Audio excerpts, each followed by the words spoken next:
Hello and welcome back to Kin in Line. I make this part 150. I've had a break for a few days, so it's good to be back. And let's see where we are now. This is actually the harbour at East London, built on the mouth of the Buffalo River. It took decades and decades for them to actually start building this, after East London was founded in about the 1840s. So we're on Latimer's Landing, looking out over a boat sort of paraphernalia towards a couple of cranes. Yeah. Not a massive harbour, but always a picturesque harbour. And I hope this drawing does it some justice. And get it in focus, always a problem. I can remember walking under those cranes as a child and marvelling at the size of them and other ships. Nowadays it's very hard to get in there. I just want to go back a page, because this is dealing really very much with my sketches of my family and my kids. So this was my youngest son, Doug, a couple of weeks old, I guess, or months, sitting in his little car seat. You can see it, just very pale sketch, unfortunately. So we often went through to East London, and that's where most of my family still are. And this was Doug. They called him Sherman initially. My brother nicknamed him Sherman because he was quite a chunky child, like a tank. That's probably a close-up of his face, shame. He had a Churchillian look in his youth. You wouldn't say so today. He's a lanky 6'3" chap. That one would never have expected it. So this is his mom, Robin, and that's Luke, the eldest, on the top right. And I think that's also probably Luke. It's got his sort of eyes.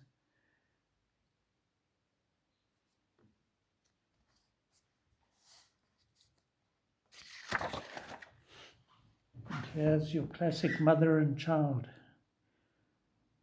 Robin and Doug.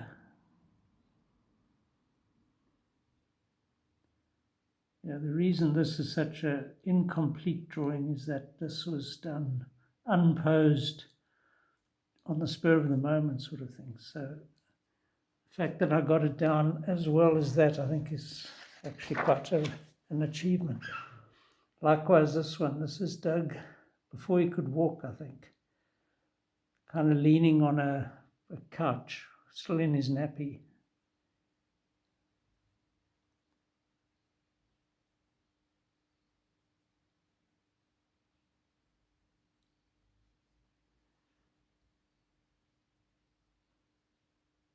Those chunky arms.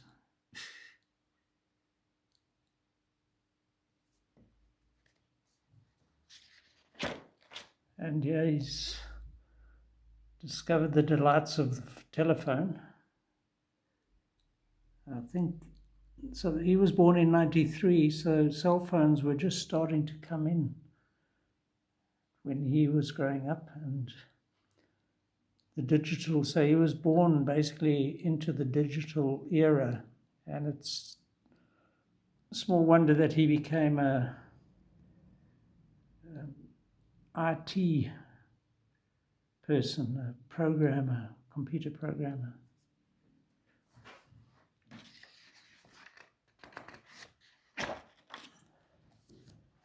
So here we've got all sorts of little bits.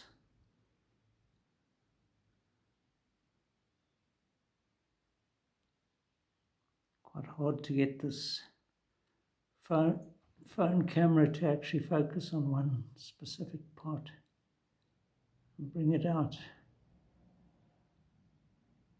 And also, you've still got the problem of the drawings behind reflecting, shining through. But it looks a lot better in real life, I have to say. Very quick one of Luke in a nappy still. Just the leg, shoulder blade, arm outstretched, and that was it. Then we went down, we had relatives of my wife's, on my wife's side, down in Storms River on a farm there. And they kindly put us up for a weekend. So we had a nice break from the city. And it's in the Tsitsikamma Mountains, so the views were stunning,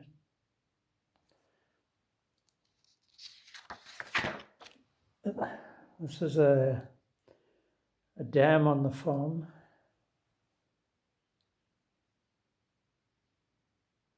With cattle in the background. So it was this family pioneered dairy farming in the Storms River area back in mid-20th century, I would say, and still going strong.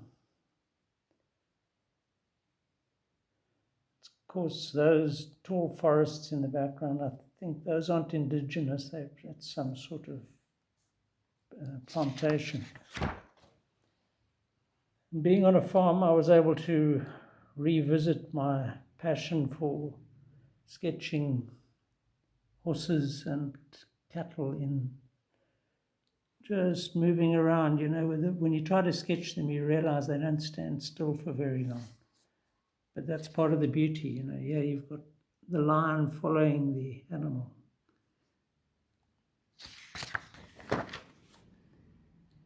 And the quick sketch means the drawing itself becomes, as I mentioned earlier, you can barely look at the page, and so what transfers onto the page is directly from the object through your eye to your hand, and then the line is what makes the drawing so interesting, because it's coming directly off that object.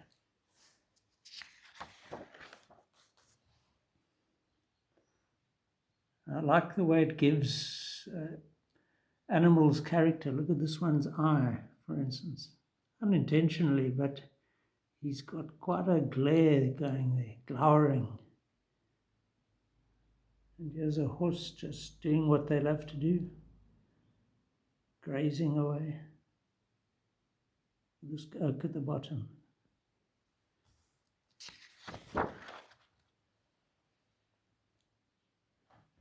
Right, so we have to move around to get this lovely peak seen from the farm with that plantation in the foreground there.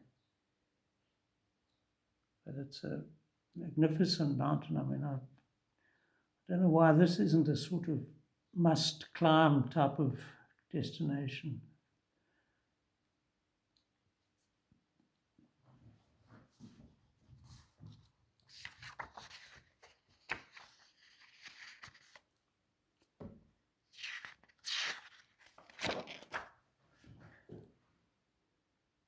Again, cattle.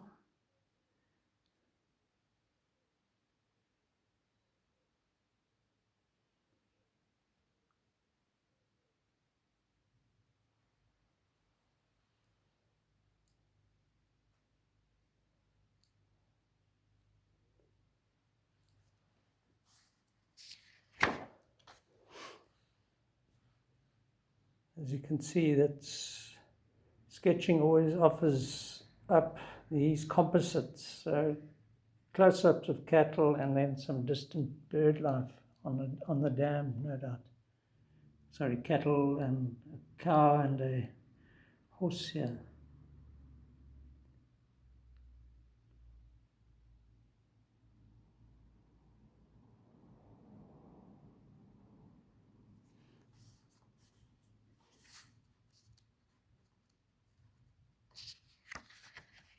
Yeah, terribly hard to have a page.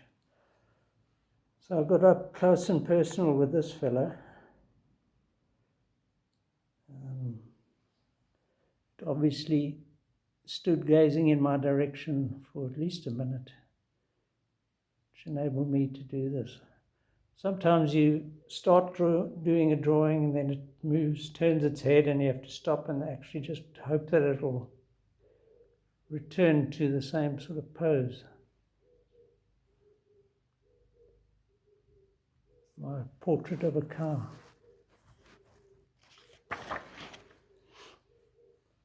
And in the garden of the farmhouse, the kids had this nice little tree house to play in. Quite an ornate one, I think. And then just to balance the whole composition, just this bird, some sort of plover, I would say. Again, a nice sort of bucolic view.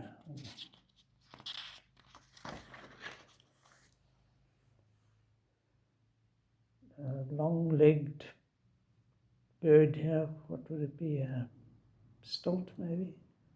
Or just a plover, one of the numerous plovers. And here's a uddery cow, as suggested.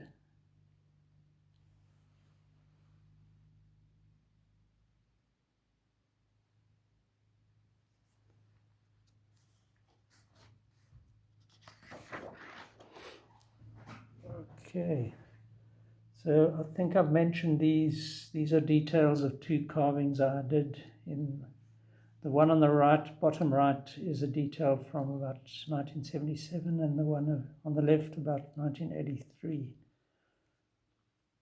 Both held together by a piece of section of timber of driftwood here. Those narrow points there and there are at most a centimetre in diameter. And then, like I did in the army, you've got a couple of the boys drawing or working at a table, one of juxtapose it upon the other. So this is our fireplace in our home in PE, which was built in the 1920s. So it's about 100 years old now. It's got a nice ornate fireplace with at this point, a fairly successful plant growing out of it, or next to it. And it's a bit of a chair on the right there.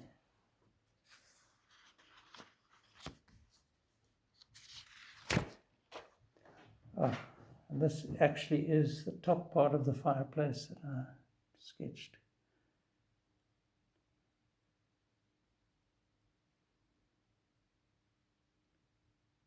So nice for ornaments and stuff.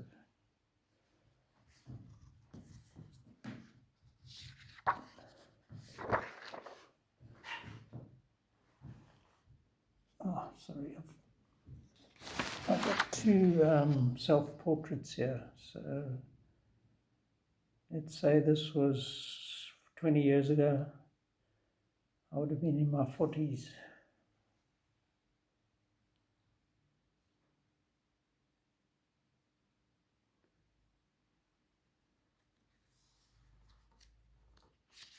Still had a head of hair in these days. I think I was starting to go bald.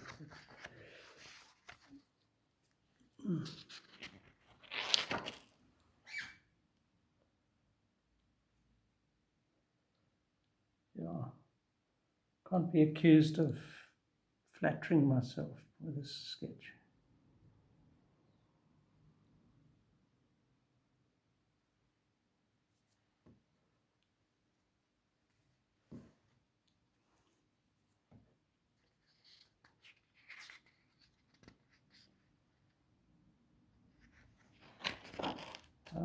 I went to town there.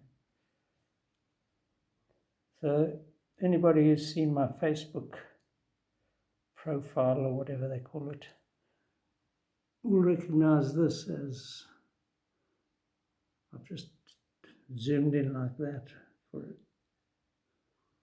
So I'm looking quite lined already, to say, if you'll pardon the pun. And there you can see it's a mirror image.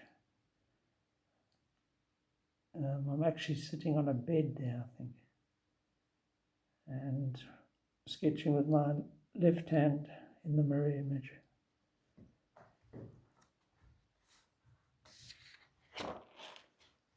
And here we're back on probably that same farm again. I think we did a few trips, and whenever I draw horses, and this one in particular, it reminds me of that German expressionist Franz Marc. He died in the First World War, tragically, but having already made such a huge impression with his work.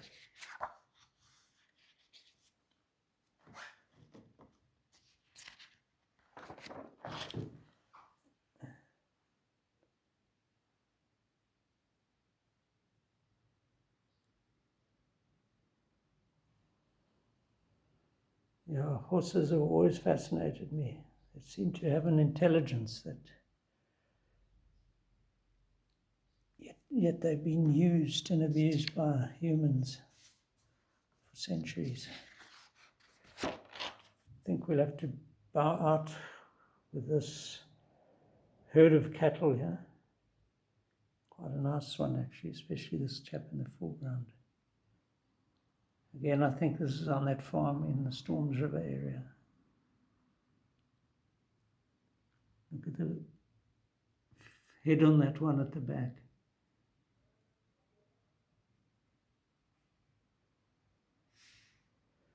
Yeah, so let's leave it at that for now. Cheers.